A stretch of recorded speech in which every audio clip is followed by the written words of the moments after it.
Salut cet ami, bienvenue sur ma chaîne YouTube. Si tu es nouveau sur la chaîne, abonne-toi, partage la vidéo, commentez. Tout récemment, vous avez vu comment on avait accusé le Niger d'avoir volé ses propres ressources naturelles qui l'appartiennent sur son propre territoire. Et la question aberrante que moi je me pose, est-ce que ces juges-là qui ont porté l'affaire, ou bien l'Orano qui a rédigé sur le comment on appelle ça, qui a porté l'affaire au tribunal international et celle française, est-ce que c'est ça on doit accuser le Niger de vol?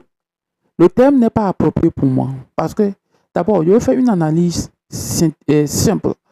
Quand vous voyez, lorsque on ne peut pas accuser quelqu'un qui est sur son territoire avec quelque chose propre à lui qu'il a volé, parce que tu ne veux pas venir garder quelque chose chez moi sur mon consentement, et quand tu me demandes que je dis j'ai pris, tu me vois prendre, tu me vois récupérer, tu parles de voler encore. La question qu'on pose est, la France devait accuser le Niger de non-respect des accords. C'est simple. Et le Niger devait s'expliquer. C'est simple. Et tout le monde connaît bien les accords entre la France et les pays africains. Mais les accords entre les multinationales et les pays africains, c'est les accords qui ne profitent à rien à nos pays africains. C'est des accords en désaccord avec nos intérêts africains.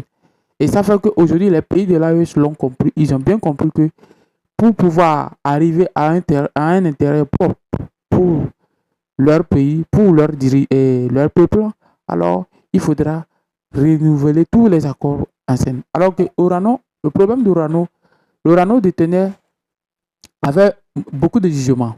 Et celui d'Arlit qui était en exploitation, et le jugement de, comment appelle-t-on, du Mouralen, qui est considéré comme la plus grande au monde, qui devait être en exploitation depuis plus de 20 ans. Et ce jugement n'a jamais été exploité. N'a jamais été. Plus de 20 ans, personne n'a pris la concession. Alors que le Niger avait basé son budget sur cette exploitation.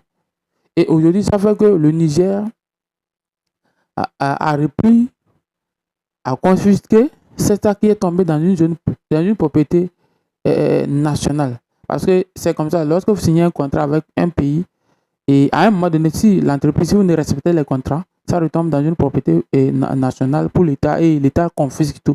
C'est comme ça que ça se passe au Niger. Et que l'entreprise Orano est choquée de voir que le Niger reprend toutes ses ressources naturelles. C'est la question claire. Il faudra que nos États arrivent à comprendre qu'on n'est pas là pour le bouger, pour les bouger des Occidentaux. Parce que pour eux, leur intérêt, c'est d'exploiter les ressources pour alimenter, comment appelle-t-on, leur jugement, les centrales nucléaires. Quand vous voyez la Chine a été tellement claire. Les Chinois, comment les Chinois se sont battus pour arriver au développement. Et aujourd'hui, on accuse la Chine de tout. Parce que la Chine est en train de leur envahir avec leurs produits. La Chine est en train d'envahir le monde avec leurs produits industriels. Et maintenant, ils accusent la Chine de vol de technologie, de vol de tout. La Chine, ceci, la Chine n'est pas bon. La Chine est dangereux pour les pays européens. Vous voyez, eux, ils ont été plus dangereux, plus meurtriers pour nous. Mais aujourd'hui, vous voyez comment ils accusent les gens. Donc, si nous, les pays africains, nous n'allons pas suivre la posture de leur voix aussi, comme ils voient la Chine, alors vous allez comprendre que nous n'allons jamais arriver au développement. C'est la question simple. Si tu es nouveau sur ma chaîne,